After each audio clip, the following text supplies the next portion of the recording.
Oregon Express, starring Buddy Ebsen as Barnaby Jones. Seems to me that death is simply nature's way of telling you to slow down. Special guest star Peter Falk as Columbo. You happen to see a red Oriental book written by, the name's on the tip of my, not the tip of my, no, the tip of my, tongue. Yeah, tongue. Like she tongue? Pardon me, miss. Well, if you didn't see it, how do you know who wrote it? I want to hold you. For questioning? Not necessarily. Also starring David McKillum as the Invisible Man. Where are you?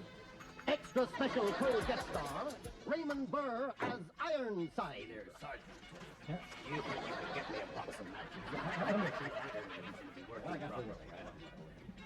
I say, Mark, do you have any lighter parts? No, Chief, I'm the same color all over.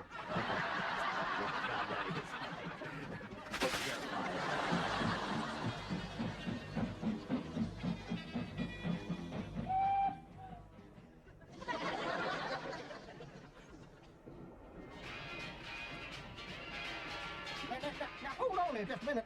My name's Marshal McLeod, and I'm here to tell you this department is reserved. You ain't supposed to be here. Would you mind turning that blame thing off? I'm hearing myself think with that noise going on all the time. I say, would you mind turning that noise off? I can't...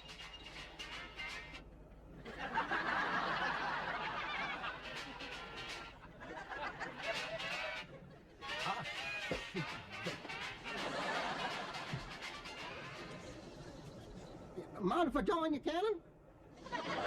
Be my guest.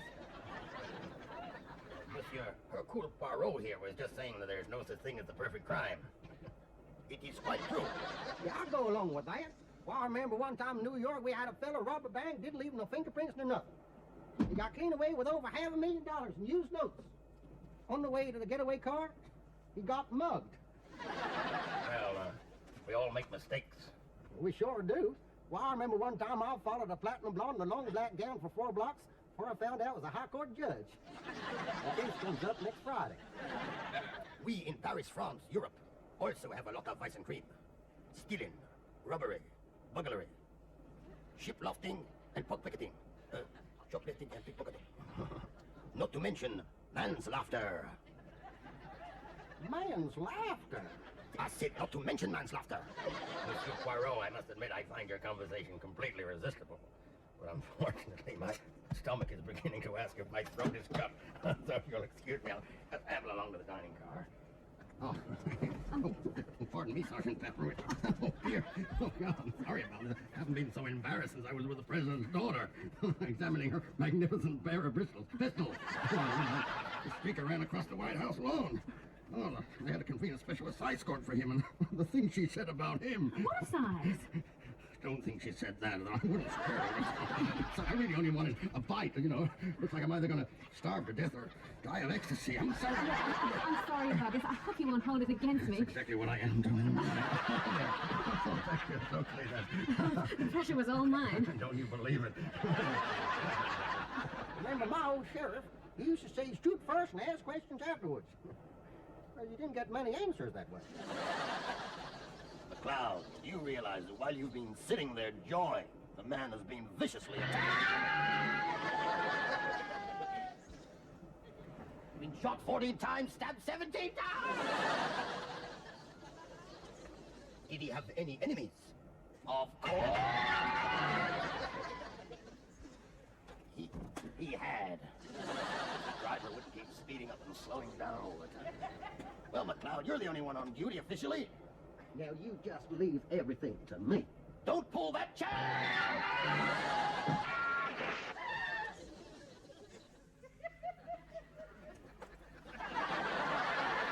Pull that chair. I wish to heaven you had. Well, get on with it, McLeod. Well, all right, I'm going. Say, either of you two fellas know anything about a murder? Come on, sweetheart. I'm on vacation, do you mind? Hey, you don't think he had anything to do with it, do you? Hey, meathead, Tell him what's written on the barrel of your gun. It says, hold 5 the other end. What I tell you? Who loves you, baby? You're beautiful. McLeod, why don't you check who went near the victim's compartment? Well, I know who went up that way. I'm gonna shame him into confessing, like we did back in Little Creek. I'll tell him I know everything. That's what I'm gonna tell him. You want to see me, McLeod? Cannon, I know everything. You know everything? Yes, Cannon, everything. Well, McLeod, I mean, see it my way. I mean, you were away and your wife was lonely.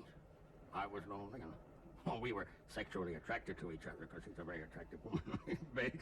God, she's big. I mean, Cannon, I have to, but you. I'm sorry about that. I couldn't help it. But don't that beat all? You wanted to see me, Marshal? Sergeant Pepper, I know everything. Everything? Yes, Sergeant Pepper, I know everything. Oh, sir, I'm not really immoral. It's just that I can't say no to a man in uniform. I mean, I'm not an nymphomaniac. At least I don't think I am. It's just that smoking makes me feel sexy. I mean, every time I have a cigarette, I just want to grab the nearest man and tear all my clothes Now, off. don't you worry about things. All right, dear Sergeant Pepper, you go to your compartment, sit down. I'll be along, have a chat with you in a minute. In the meantime, I can smoke that. Well, I never did.